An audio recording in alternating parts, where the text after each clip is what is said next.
Hello my dear loving students, welcome to Ananya ma'am classes. पिलामाने आज आम तुम अष्टम श्रेणी साहित्य बहिर जो शपथ कविताटी अच्छी तृतीय कविता आज आम से कविताटी पढ़ा है। आउ पिले वीडियो स्टार्ट करने आगुरी कही रखे जदि मो वीडियो तुमको भल लगुए ताले प्लीज़ प्लीज़ प्लीज़ मो चैनल को सब्सक्राइब करनब। जदि नुआ कर आसीच ऑल नोटिफिकेशन को ऑन करदेव, बेल आइकन प्रेस करिकी एवं वीडियोटी को लाइक कर सांग सहित शेयर कर कमेंट कर कि तुमको केमती लगुच। आदि एनी डाउट था भी तुम मत कमेंट बॉक्स रे पचारि पार है। आ तुम क्लास सब video history geography English Odia ए सब वीडियो मु अपलोड करी। तेणुक तुम मो चैनल को सब्सक्राइब कर रखी थे तुमको बहुत ज़्यादा बेनिफिशियल हम। आबे सुधा जी भी अपलोड मुझे तुम क्लास 8 ओडिया ही केवल अपलोड होती। ओडिया क्लास 8 ओडिया को जदि तुम जीव ताहले सेठी जाइकी माने प्ले लिस्ट को जीव, क्लास 8 ओडिया को जीव तुम अवशिष्ट जो 2टा चैप्टर भी तुम पाई पार। आउ मोर सबू जंक कंटेंट भी तुम प्ले लिस्ट रे जाइकी पाई पार जहाँ भी मुझे अपलोड करुँच। ठीक अच्छे, चल एबे सुंदर कविताटी शपथ कविता। शपथ माने कौन जान कि नहीं? प्रमिज जहाँ कहती लिखिं किए ना अनंत पट्टनायक लिखिं। तो कि प्रकार शपथ से नवाक चाहती, केमती आम प्रकृति ठारू कौन सब शिक्षा करने उचित, प्रकृति आमको कि शिक्षा दिए और प्रकृति भली किभली आम महानता देखी पारिबा तार गोटे सुंदर निदर्शन दे ये कविताटी अनंत पट्टनायक लिखिं। सर्वप्रथमे आम तांको विषय आगे पढ़ा, तापर आम कविता भितर को जीवा। ठीक अच्छे, देख पिले कवि परिचय। कवि अनंत पट्टनायक ओडिया साहित्यर प्रगतिशील चिंताधारार जड़े विशिष्ट प्रवक्ता। अनंत पट्टनायक होती प्रगतिशील डेभलपमेंट थॉट जहाँ कहती चिंताधारार कवि। से खोर्धा जिलार चणाहाट ग्राम 1912 मसीह जन्मग्रहण करते। यहाँ तुमको मन रखा पड़ो से कौटी जन्मग्रहण करते ना खोर्धा जिला चणाहाट आउ केबे ना 1912 मसीह। ओडिशार साम्यवादी चिंताधारार कविता रचना करी से नवजुग साहित्य संसद माध्यम काव्यिक साधना को से जारी रखिते। साम्यवादी समस्ते समान यही भावधारा से कविता लिखती। आउ से नवजुग साहित्य संसद माध्यम सब काव्यिक नवजुग साहित्य संसद बोली गोटे साहित्य संगठन थिला, से माध्यम से निजर काव्यिक रचना सब जारी रखिते। तांकर शक्त रक्त शिखा शांति शिखा तर्पण रे आज आलोड़ अलोड़ा लोड़ा छाईर छिटा प्रभृति कविता ग्रंथ कवि प्रगतिवादी महान स्रष्टापणर गोटे गोटे अमूल्य सृष्टि। यही जो कविता को जब तुम्हें पढ़ से तुम्हें जापर कि भाव से प्रगतिवादी चिंताधारा रे से माने ओतप्रोत भाव में जड़ित।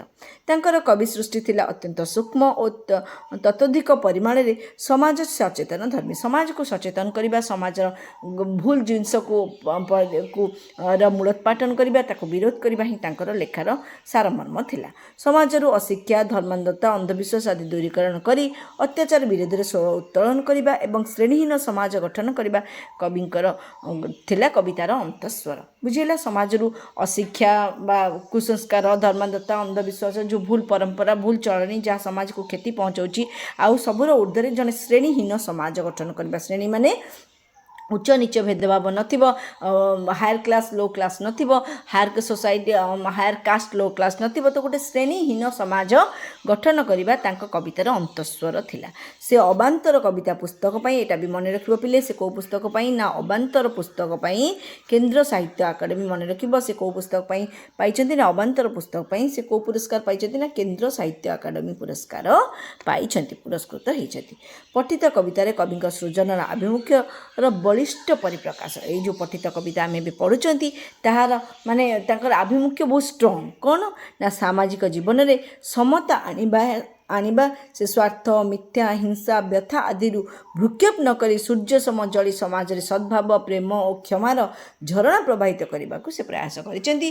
जे समाज रे समता आनिबा, सब लोगों को समान दृष्टि रे देखिबा एवं निजर स्वार्थ हिंसा मिथ्या ए सब को त्याग करी सूर्य सम किपरि सूर्य जमती जले अन्य को आलोक प्रदान करे सेहीपरि सद्भावना प्रेम आ क्षमा आ झरणा बही बही किभଳି भाव से कौन करे ना समस्त को जलदान करे। तो यही माने प्रकृति ठारू आमे को गुण सब शिक्षा करी समाजर मंगल रे आमर योगदान रही पारिबो। से कविता ए जो शपथ कविता माध्यम रे कवि यहाँ दर्शाइबा को चेष्टा करिसेंती। बुझिला पिले, एबे चलो आमे कविता भितर को जीवा।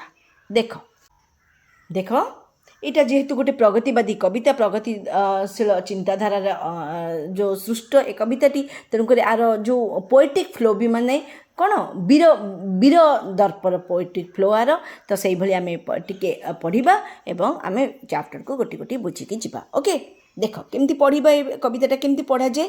ସୂର୍ଯ୍ୟ ସମ ଜଳିବି ମୁହିଁ, ଜହ୍ନ ସମ ଉଠିବି ଜଳି, ପବନ ସମ ବୃତ୍ତି ଚୁଇଁ, ପ୍ରାଣରୁ ପ୍ରାଣେ ଖେଳିବି ଢଳି, ଝରଣା ସମ ଝରିବି ଅସି, ତୃଷାରକାର ରଖିବି ନାହିଁ, ଶସ୍ୟ ଦଳେ ଧରିବି ଲସି, ଭୋକିର ଭୋକ ଜୀବରେ କାହିଁ, ଅଗ୍ନି ସମ ଦଇବି ସୁଖ, ସ୍ୱାର୍ଥ ଜନ ମିଥ୍ୟା କଥା, ଜଳର ସମ ସ୍ୱଚ୍ଛ ମୁଖେ ନଥିବ କେବେ ହିଂସା ବ୍ୟଥା, ପକ୍ଷୀ ସମ ଗାଇବି ଗୀତ, ହୃଦୟରୁ ହୃଦୟ ଉଠିବ ବାଜି, ପଦ୍ମ ସମ ତୋଳିବି ନୀତି, ଅରୂପ ରୂପ ରଙ୍ଗ ସାଜି, ଅଦ୍ରି ସମ ଧୈର୍ଯ୍ୟ ଧରି, ବଜ୍ରପାତେ ରହିବି ଧୀର, ଗର୍ବ ଭରେ ଧର୍ମେ ବରି, କର୍ମେ ମୋର ଟେକିବି ଶିର। ବୁଝିଲା, ଏଇଭଳି ଭାବରେ ତୁମେ କବିତାଟିକୁ ପଢ଼ିବ ଏବଂ ଆମେ ବର୍ତ୍ତମାନ ଏଇ ଗୋଟେ ଷ୍ଟାଞ୍ଜା ଏପଟର ପଢ଼ିଥିଲେ ଏବଂ ତାକୁ ଆମେ ସୁନ୍ଦର ଭାବରେ ଏବେ ବୁଝିବା। ଠିକ୍ ଅଛି, ଦେଖ। ସୂର୍ଯ୍ୟ ସମ ଜଳିବି ମୁହିଁ, ଜହ୍ନ ସମ ଉଠିବି ଜଳି, ପବନ ସମ ବୃତ୍ତି ଛୁଇଁ, ପ୍ରାଣରୁ ପ୍ରାଣେ ଖେଳିବି ଢଳି। କବି ଏ ପଂକ୍ତିରେ କାହା କଥା କହୁଛନ୍ତି? ସୂର୍ଯ୍ୟ ସମ ଜଳିବି ମୁହିଁ। ସୂର୍ଯ୍ୟ କିପରି ଭାବରେ ଜଳିକି ଅନ୍ୟକୁ ଆଲୋକ ପ୍ରଦାନ, ନିଜେ ଜଳେ କିନ୍ତୁ ପୁରା ବିଶ୍ୱକୁ ସେ ଆଲୋକ ପ୍ରଦାନ କରେ। ସୂର୍ଯ୍ୟ ହେଉଛି ସକଳ ଶକ୍ତିର ଆଧାର। ସୂର୍ଯ୍ୟ ବିନା ଜୀବଜଗତ ସମ୍ଭବ ନୁହେଁ। ତେଣୁ କେତେ ମହାନ କାମ ସୂର୍ଯ୍ୟ କରେ ଯେ ନିଜେ ହୁତୁ ହୁତୁ ହେଇକି ଜଳିକି ତ ଆମକୁ କ'ଣ ଆଲୋକ ଦିଏ, ଆମକୁ ଦିନ ଦିଏ, ଆମକୁ ଖାଦ୍ୟ ପେୟ ସବୁ କିଛି ଦେଇଥାଏ। କିଏ? ସୂର୍ଯ୍ୟ ବିନା ତ ଜୀବଜଗତ ଅସମ୍ଭବ, ଅସମ୍ଭବ କି ନାହିଁ? ତ କେତେ ବଡ଼ ମହାନ ତ୍ୟାଗ ସୂର୍ଯ୍ୟ କରେ। ତ କବି ସେଇ କଥା କହୁଛନ୍ତି ପିଲେ ଯେ ସୂର୍ଯ୍ୟ ସମ ଜଳିବି ମୁହିଁ, ଜହ୍ନ ସମ ସୂର୍ଯ୍ୟ ପରି ଜଳି ମୁଁ ମଧ୍ୟ ସମାଜକୁ ଆଲୋକ ପ୍ରଦାନ କରିବି। ମୁଁ ମଧ୍ୟ ଦୁଃଖ କଷ୍ଟ ସହି ସମାଜରେ ସୁଖ ଶାନ୍ତି ବାଣ୍ଟିବାକୁ ଚେଷ୍ଟା କରିବି। ଠିକ୍ କାହାପରି? ନା ସୂର୍ଯ୍ୟ ପରି। ଆଉ କ'ଣ? ନା ଜହ୍ନ ସମ ଉଠିବି ଜଳି। ଜହ୍ନ କ'ଣ ଆମକୁ ପ୍ରଦାନ କରେ? ସୂର୍ଯ୍ୟ ଯେମିତି ଆଲୋକ ପ୍ରଦାନ କରେ, ଜହ୍ନ ସେମିତି ଆମକୁ ଶୀତଳତା ପ୍ରଦାନ କରେ। ତ ଆବଶ୍ୟକ ପଡ଼ିଲେ ଯେଉଁଠି ଶୀତଳ ହେବାକୁ ଅଛି, ଯେଉଁଠି କ'ଣ ଯେଉଁଠି ଶୀତଳତା ଦରକାର ସେଠି ମୁଁ ଜହ୍ନ ପରି ଶୀତଳତା ବାଣ୍ଟିବି। ଯେଉଁଠି ସୂର୍ଯ୍ୟ ପରି ଶକ୍ତି ଦରକାର ସେଠି ମୁଁ ସୂର୍ଯ୍ୟ ପରି ଦୁଃଖ କଷ୍ଟ ସହି ମୁଁ କ'ଣ କରିବି? ନା ସମାଜର କଲ୍ୟାଣ କରିବି ଏବଂ ଜହ୍ନ ପରି ମୁଁ ଅନ୍ୟର ଦୁଃଖକୁ ବୁଝିବି, ଅନ୍ୟର କଷ୍ଟକୁ ଅନୁଭବ କରିବି ଏବଂ ତାଙ୍କୁ ଶୀତଳତା ବାଣ୍ଟିବି। ଜହ୍ନ ସମ ଉଠିବି ଝଳି। ହେଲା, ଆଉ କ'ଣ? ପବନ ସମ ବୃତ୍ତି ଛୁଇଁ, ପ୍ରାଣରୁ ପ୍ରାଣେ ଖେଳିବି ଏବଂ ପବନ ସମ, ପବନ ପରିକା ପୃଥିବୀକୁ ଛୁଇଁ, ମାନେ ପବନ ଯେପରି କେଉଁଠି ବି ତା'ର ବାଧା ବିଘ୍ନ କିଛି ନଥାଏ, ସେ ପୃଥିବୀର କୋଣ ଅନୁକୋଣକୁ ଛୁଇଁବାର କ୍ଷମତା ସେ ରଖିଥାଏ। ସେହିପରି ଭାବରେ ମୁଁ ମଧ୍ୟ ପବନ ପରି ମାନେ କ'ଣ କରିବି? ବହିବି ଏବଂ କ'ଣ କରିବି? ନା ତା'ର ପବନ ଯେଭଳି ବ୍ୟାପକତାକୁ ଧାରଣ କରିଥାଏ, ପବନ ଭିତରେ ଯେମିତି ହୃଦୟର ବିଶାଳତା ଥାଏ, ବ୍ୟାପକତା ଥାଏ, ମୁଁ ମଧ୍ୟ ମାନେ ପ୍ରତ୍ୟେକ କୋଣ ଅନୁକୋଣରେ ପହଞ୍ଚି ମୁଁ କ'ଣ କରିବି? ସମାଜର ମଙ୍ଗଳ କରିବା। ଏଠି ପ୍ରତ୍ୟେକ କଥାରେ ତୁମେ ଦେଖିବ ସମାଜର ମଙ୍ଗଳ କରିବା, ଲୋକଙ୍କର କଲ୍ୟାଣ କରିବା, ଜୀବଜଗତର କଲ୍ୟାଣ କରିବା କଥା ଏଠାରେ କୁହାଯାଇଅଛି।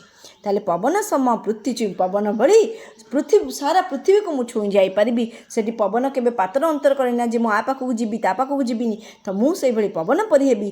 ପ୍ରାଣରୁ ପ୍ରାଣେ ସମସ୍ତଙ୍କ ପ୍ରାଣକୁ ମୁଁ ଛୁଇଁଯିବି, ସମସ୍ତଙ୍କ ହୃଦୟକୁ ମୁଁ ଯିବି। ପବନ ବିନା ମଣିଷ ବି ବଞ୍ଚିପାରିବନି। ନିଶ୍ୱାସ ପ୍ରଶ୍ୱାସ ପବନ ଆମକୁ ଅକ୍ସିଜେନ୍ ଦେଉଛି, ତା ବିନା କୌଣସି ଅସ୍ତିତ୍ୱ ନାହିଁ ଆମ ଜୀବନର, ନୁହେଁ କି?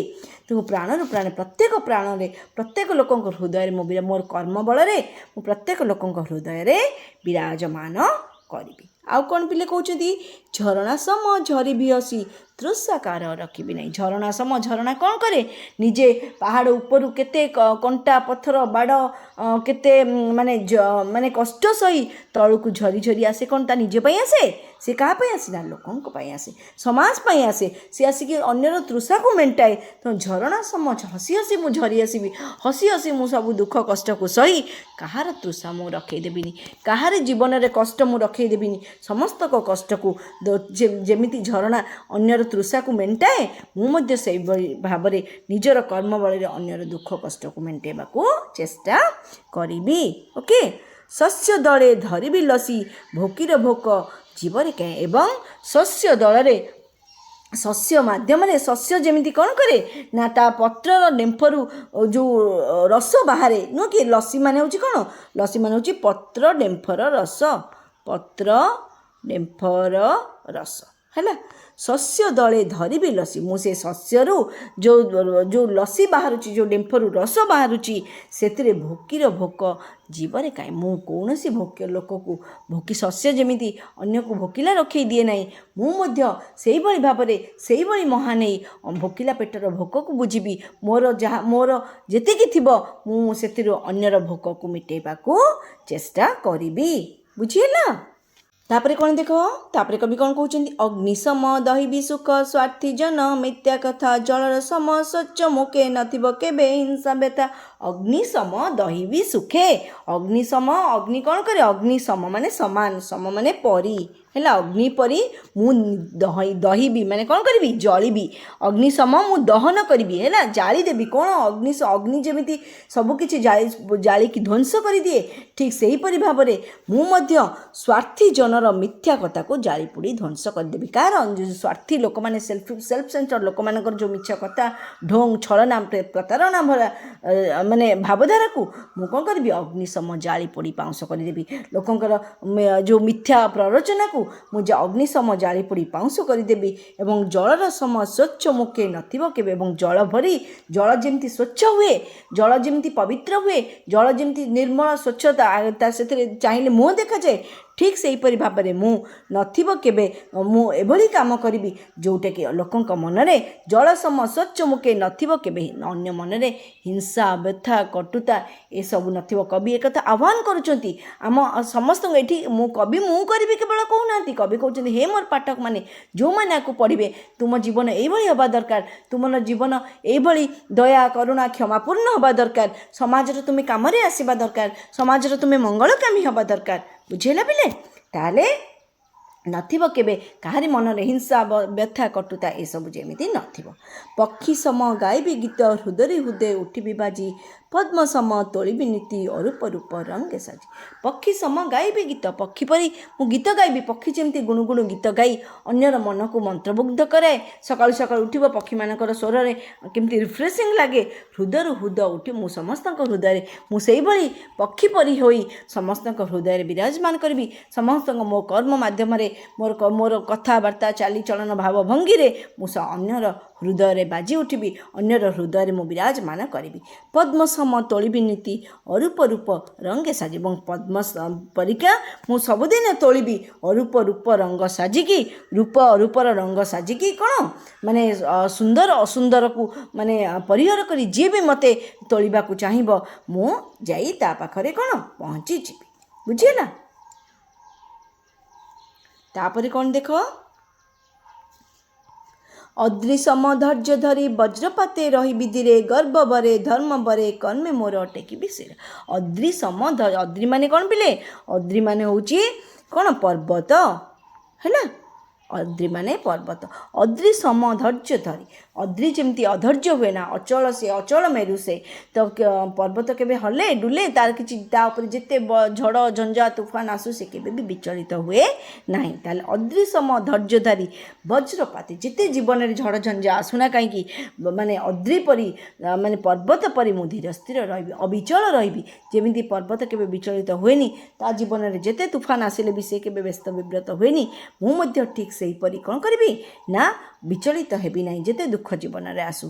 ଗର୍ବ ଭରେ ଧର୍ମ ବରେ କର୍ମେ ମୋର, ଗର୍ବ ଭରେ ଧର୍ମେ ବରେ, ଗର୍ବର ସହିତ ଧର୍ମକୁ ବରଣ କରି, ଗର୍ବର ସହିତ ମୁଁ ଧର୍ମକୁ ବରଣ କରିବି, କର୍ମେ ମୋର, ଏବଂ ନିଜ କର୍ମରେ ମୁଁ ମସ୍ତକ ଟେକି ଚାଲିବି, ଏବଂ ସ୍ୱାଭିମାନ ସହିତ, ଗର୍ବର ସହିତ, ସ୍ୱାଭିମାନ ସହିତ ମୁଁ କ'ଣ ଧର୍ମକୁ ବରଣ କରି ନିଜ ମସ୍ତକ ଟେକି ମୁଁ ବାଟ ଚାଲିବି ବୋଲି ଏଠାରେ କବି କହୁଛନ୍ତି। ବୁଝିହେଲା। ତାପରେ କ'ଣ ଦେଖ, ସିନ୍ଧୁ ସମ ଫେରାଇ ଦେବି ଯିଏ ସେ ଦେବ ସରଳ ହାସ, ଧରଣୀ ସମ ନେବିରେ ନେବି ବକ୍ଷେ ବହି ଦୁଃଖ ପ୍ରାସ। ଆଉ କ'ଣ କବି ଏଠି କହୁଛନ୍ତି, ସିନ୍ଧୁ ସମ ଫେରାଇ ଦେବି। ସିନ୍ଧୁ କିଏ, ସିନ୍ଧୁ ମାନେ ସମୁଦ୍ର, ନୁହଁ କି, ଜାଣିଛ କି ନାହିଁ? ସିନ୍ଧୁ ସମ ଫେରାଇ ଦେବି ଯିଏ ସେ ଦେବ ସରଳ ହାସ। ସିନ୍ଧୁକୁ ସମୁଦ୍ରକୁ ତୁମେ ଦେଖିଥିବ ପିଲେ, ସମୁଦ୍ରକୁ ଯଦି ତୁମେ କିଛି ପକାଅ ସିଏ ଫେରାଇ ଦିଏ। ସମୁଦ୍ରକୁ ଯଦି ପଇସା ପକାଇବ ଦେଖିବ ପୁଣି ସେ କୂଳକୁ ପଳାଇ ଆସିଥିବ। ସିନ୍ଧୁ ନିଜ ପାଖରେ କିଛି ବି ରଖେନା। ତ କବି ଏଇଠି କହୁଛନ୍ତି ସିନ୍ଧୁ ସମ ସିନ୍ଧୁ ଯେପରି ସବୁ ଜିନିଷ ଫେରାଇ ଦିଏ, ମୁଁ ଠିକ୍ ସେହିପରି ଯିଏ ସେ ଦେବ, ମୋତେ ଯିଏ ସରଳ ହାସ ଦେବ, ମୋତେ ଯିଏ ନିରୀହତା ଦେବ, ମୋତେ ଯିଏ ଛନ୍ଦ କପଟ ହୀନ ଭଲ ପାଇବା ଦେବ, ମୁଁ ତା'ର 100 ଗୁଣା କରିକି ତାକୁ ଫେରାଇ ଦେବି। ଧରଣୀ ସମ ନେବିରେ ନେବି। ଏବଂ ଧରଣୀ ସମ, ଧରଣୀ କ'ଣ କରେ ଯେ ଧରିତ୍ରୀ ମାତା, ଆମେ ତାକୁ ଯେତେ ଦୁଃଖ କରୁ, ତାପରେ ଡେଉଁ କୁଦୁ, ତାପରେ ଚାଷ କରୁ, ତାପରେ ଗାଡ଼ି ଚଲାଉଛୁ, ତାପରେ ଫ୍ୟାକ୍ଟ୍ରି କରୁଛୁ, କେତେ କଥା ଆମେ ତା ଉପରେ ନ କରୁଛୁ। ସେ କ'ଣ ଉପଦେ କହୁଛି? ସେ କ'ଣ କହୁଛି ମୋ ଉପରେ କାହିଁକି କରୁଛ? ସେ କ'ଣ କହୁଛି ନା ମୁଁ ଆଉ ତୁମକୁ କରେଇ ଦେବିନି କହୁଛି? କହୁନି, ସେ ଚୁପଚାପ ସହିଯାଉଛି। ତ କବି କହୁଛନ୍ତି ଧରଣୀ ସମ ନେବିରେ ନେବି। ବକ୍ଷେ, ବକ୍ଷେ ମାନେ ଛାତି, ବକ୍ଷ ମାନେ ଛାତିରେ ମୁଁ ମୋର ସବୁ ଦୁଃଖ କଷ୍ଟକୁ ବହି ନେଇ ଧରଣୀ ସମ ହେବାକୁ ଚାହେଁ ବୋଲି ଏଠାରେ ଧରଣୀ ଯେଉଁପରି ଭାବରେ ସହିଯାଉଛି ସବୁ ଦୁଃଖ କଷ୍ଟକୁ, ମୁଁ ମଧ୍ୟ ଜୀବନର ସବୁ ଦୁଃଖ କଷ୍ଟକୁ ସହି ଅନ୍ୟର କାମରେ ଆସିବା ପାଇଁ ଚାହେଁ, ଅନ୍ୟର ମଙ୍ଗଳ କରିବାକୁ ଚାହେଁ, ଅନ୍ୟର ସେବା କରିବାକୁ ଚାହେଁ, ଅନ୍ୟର ଦୁଃଖକୁ ଦୂର କରିବାକୁ ଚାହେଁ। କାହାପରି? ନା ଧରଣୀ ପରି। ଠିକ୍ ଅଛି। ରୁଗ୍ରଞ୍ଜନ ପାରୁଷେ ରହି ଶୁଶ୍ରୂଷାରେ ଲାଗିବି ତାର, ନୃତ୍ୟର ବେ ମୃତ୍ୟୁ ଜହିଁ ଆଣିବି ତ ହିଁ ସୃଷ୍ଟିଧାର। ଏଠି ଆଉ କ'ଣ କବି କହୁଛନ୍ତି? କବି କହୁଛନ୍ତି ରୁଗ୍ଣଜନ ପାରୁଷରେ, ଜଣେ ରୋଗିଲା ଲୋକ, ରୁଗ୍ଣଜନ ଜଣେ ବୃଦ୍ଧ ବ୍ୟକ୍ତି, ଜଣେ ରୁଗ୍ଣ ମାନେ ଦୀନ ବ୍ୟକ୍ତି, ତା ପାରୁଷେ ମାନେ ପାର୍ଶ୍ୱ, ପାଖରେ ହେଲା, ପାଖରେ, ତାର ପାଖରେ ରହିକି ଶୁଶ୍ରୂଷାରେ ଲାଗିବି ତାର, ମୁଁ ତାର ସେବା ଶୁଶ୍ରୂଷା କରିବି। ଶୁଶ୍ରୂଷା ସେବା, ଶୁଶ୍ରୂଷା ଭିତରେ ଫରକ କ'ଣ ଜାଣିଛ ପିଲେ? କହନ୍ତିନି ସେବା ଶୁଶ୍ରୂଷା। ସେବା ମାନେ ସେବା କରିବା, ତାର କାମ କରିବା। ଶୁଶ୍ରୂଷା ମାନେ ତାକୁ ଶୁଣିବା। ସେବା ସହିତ ଯେତେବେଳେ ତାକୁ ଶୁଣାଯାଏ, ସିଏ କ'ଣ କହୁଛି, ଲୋକମାନେ ଇରିଟେଟ୍ ହେଇଯାନ୍ତି, କାହିଁ ପରେଶାନ କରୁଛୁ, କାହିଁ ବିରକ୍ତ କରୁଛୁ। କିନ୍ତୁ ଯେତେ ମୁଁ କେବଳ ସେବା କରିବିନି, ମୁଁ ସେବା ଶୁଶ୍ରୂଷା ବି କରିବି। ମୁଁ ତାର କଥାକୁ ଶୁଣିବି, ମୁଁ ତା କଥାକୁ ବୁଝିବି। ସିଏ କହିବ ମୋ ପାଖରେ ବସିବି, ସିଏ କହିବ ମୋ ସାଙ୍ଗରେ ଟିକେ ଗପ, ମୋ ସାଙ୍ଗରେ ଟିକେ ଖେଳେ, ମୋତେ ଗୀତ ଶୁଣା, ମୁଁ ଶୁଣେଇବି। ତ ମୁଁ ତାକୁ କେବଳ ସେବା କରିବିନି, ମୁଁ ତାର ଶୁଶ୍ରୂଷା ମଧ୍ୟ କରିବି। ମାନେ ଶୁଶ୍ରୂଷା ମାନେ ଶୁଣିବା ହେଲା। ତାକୁ ମୁଁ ଶୁଣିବି। ଜେନେରାଲି ବୟସ ବଢ଼ିଗଲେ, ବାପା ମା' ମାନେ ବୁଢ଼ାବୁଢ଼ୀ ହେଇଗଲେ, ଲୋକମାନେ କ'ଣ କରନ୍ତି, ଆଉ ମାନେ ତାଙ୍କ କଥା ଇଗ୍ନୋର କରି, କାହିଁ ପାଠଟା କରୁଛ, ମୁଣ୍ଡ ଖରାପ କରୁଛୁ, କାହିଁ ବିରକ୍ତ କରୁଛ। ଠିକ୍ ଅଛି। ତାହେଲେ ରୁଗ୍ଣଜନ ପାରୁଷେ ରହି ଶୁଶ୍ରୂଷାରେ ଲାଗିବି ତାର, ନୃତ୍ୟ ରବେ ମୃତ୍ୟୁ ଜହିଁ ଆଣିବି ତ ହିଁ। ନୃତ୍ୟ ରବେ ମୃତ୍ୟୁ ଜହିଁ, ଯେଉଁଠାରେ ନୃତ୍ୟ ମାନେ ମୃତ୍ୟୁ ଅଛି, ସେଠି ଯେଉଁଠି ବିନାଶର ବାର୍ତ୍ତା ହେଉଛି, ସେଠି ମୁଁ ସୃଷ୍ଟିର ଧାରା ବହିବାକୁ ଚେଷ୍ଟା କରିବି ହେଲା। ମୁଁ ଯେଉଁଠି ବିନାଶ ହେବାକୁ ଯାଉଛି, ଯେଉଁଠି ନଷ୍ଟଭ୍ରଷ୍ଟ ହେବାକୁ ଯାଉଛି, ସେ ସୃଷ୍ଟିର ଧାରା ବନେଇ ରଖିବାକୁ ମୁଁ ଚେଷ୍ଟା କରିବି ବୋଲି ଏଠାରେ କବି କହିଛନ୍ତି। ଦୃଷ୍ଟି ହେବି ଅନ୍ଧ ଲାଗି ଜଷ୍ଟି ହେବି ଖଞ୍ଜଟିର, ମର୍ମୁ କୋଟି ଭାରତ ମାଗେ ନିର୍ବିକାରେ ହେବିରେ ଗିର। ଆଉ କ'ଣ କହୁଛନ୍ତି କବି? ନା ଦୃଷ୍ଟି ହେବି ଅନ୍ଧ ଲାଗି, ଗୋଟେ ଅନ୍ଧ ଲାଗି ମୁଁ ତାର ଦୃଷ୍ଟି ହେବି। ଯଦି ଅନ୍ଧ ଲୋକଟେ ଯେ ଦେଖାଯାଉନି, ମୁଁ ତାର ଆଖି ହେବି, ତା ଦୁଃଖରେ ମୁଁ ଦୁଃଖୀ ହେବି, ତା ସମସ୍ୟାକୁ ମୁଁ ନିଜର ସମସ୍ୟା ବୋଲି ଭାବିବି। ଦୃଷ୍ଟି ହେବି ଅନ୍ଧ ଲାଗି ଜଷ୍ଟି ହେବି। ଜଷ୍ଟି ମାନେ କ'ଣ ପିଲେ? ଜଷ୍ଟି ମାନେ ହେଉଛି ବାଡ଼ି। ଓକେ।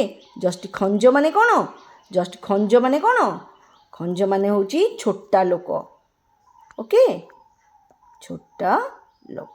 ଠିକ୍ ଅଛି, ଛୋଟା ଲୋକ। ଖଞ୍ଜ ମାନେ ଛୋଟା ଲୋକ। ତାହେଲେ ଦୃଷ୍ଟି ହେବି ଅନ୍ଧ ଲାଗି, ଗୋଟେ ଅନ୍ଧ ଲୋକଟେ ପାଇଁ ମୁଁ ତାର ଆଖି ହେବି, ଗୋଟେ ଛୋଟା ଲୋକଟେ ପାଇଁ ମୁଁ ତାର ବାଡ଼ି ହେବି। ଗୋଟେ ଅନ୍ଧ ଲୋକକୁ ଯଦି ବିପଦ ଦରକାର, ମୁଁ ତା ଆଖି ତାକୁ ବାଟ କଢ଼େଇ ନେବି। ଗୋଟେ ଛୋଟା ଲୋକଟେ ଯଦି ଚାଲିପାରୁନି, ତାହେଲେ ମୁଁ ମୋ କାନ୍ଧର ସାହାରା ଦେଇକି ତା ପାଇଁ ବାଡ଼ିର ସାହାରା ହେଇ ତାକୁ ସାହାରା ଦେବି। ମର୍ମୁ କୋଟି ବାରତା ମାଗି ନିର୍ବିକାରେ ହେବିରେ ଗିର। ମର୍ମୁ କୋଟି କୋଟି ବାର୍ତ୍ତା ମାଗି, ମର୍ମୁ ମାନେ କ'ଣ ପିଲେ? ହୃଦୟର ଗଭୀରତାରୁ କୋଟି କୋଟି ବାର୍ତ୍ତା ମାଗି ମୁଁ ନିର୍ବିକାର ଭାବରେ ଗିର ହେବି। ଗିର ମାନେ ମୋର କଣ୍ଠସ୍ୱର। ଗିର ମାନେ କ'ଣ ପିଲେ? ଗିର ମାନେ ହେଉଛି କଣ୍ଠସ୍ୱର। କଣ୍ଠସ୍ୱର। ଠିକ୍ ଅଛି। ନିର୍ବିକାରେ ହେବିରେ, ମୁଁ ମର୍ମୁ କୋଟି କୋଟି, ମାନେ ମର୍ମୁ ମାନେ ହୃଦୟର ଗଭୀରତା, ମର୍ମୁ ମାନେ ହୃଦୟର ଗଭୀରତା। ଠିକ୍ ଅଛି। ଲେଖିଦେବ ପିଲେ, ଡିଫିକଲ୍ଟ ୱାର୍ଡ଼ ସବୁ। ମର୍ମୁ କୋଟି ହୃଦୟର ଗଭୀରତାରୁ ମୁଁ କୋଟି କୋଟି ବାର୍ତ୍ତା ମାଗି ନିର୍ବିକାର ଭାବରେ ଅନ୍ୟର କଣ୍ଠସ୍ୱର ହେବି।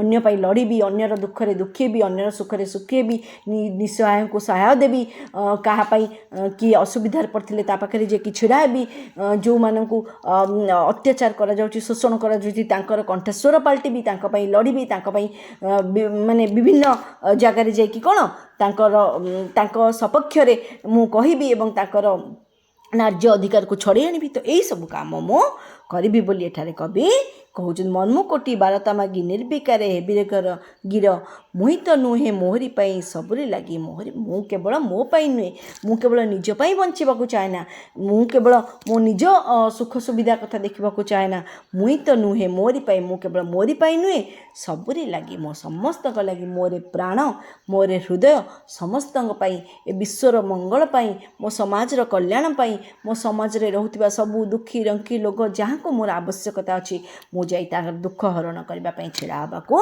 चाहे बोली एठारे कवि कहउछती समता पथे पताका बही शांतिर मोर अच्छी गान समता पथरे समानतार समता माने समानता ओके समानता समता समता पथे पथ समतार समानतार पथरे पताका बहीकि मु शांतिर गान रचिबी समाज रे शांति विराजमान करेबी समाज रे शांति मैत्रीर भावधारा सृष्टि करेबी लोक मानक भितर भाई बंधु भावचारार भावधारा सृष्टि करेबी हे मोर माने मनीष समाज तुमे माने एई भली हबा उचित जे परस्पर साहाय्य सहयोग सौहार्द शांति मैत्रीर वार्ता ए समाज रे बांटिबा उचित एवं परस्पर को दुखी रखींकर दुख बुझिबा उचित दुखी रखींकर कष्ट को अनुभव करबा उचित एवं समाज दरकार पड़े से लड़िबा मध्य उचित बुझेला तो बहुत ही सुंदर कविताटे थिला पिले सरी जाइछि तमरो आपर नाही सरी जाइछि आज पई एतिकी आउ जदि तुम मानकु वीडियोटी भल लागुथाय ताल प्लीज मो चैनल को सब्सक्राइब करी बेल आइकन प्रेस कर देबा वीडियोटी सांग मानक सहित शेयर करबा लाइक करबा कमेंट करबा कि केमती लगला तुम मैंने देखी दौच सब्सक्राइब करून आउ कमेंट भी करून कि केमती लगुच मुझे बहुत परिश्रम एत गरम रे वीडियो बनवा किसी मजाक नुहे बहुत कष्ट करुँची तो मोटिवेशन मिलू पिले मत कम से कम कह जे तुमको भल लगुच भल लगुनि कि आउ कौन दरकार ठीक अच्छे थैंक यू बाय बाय।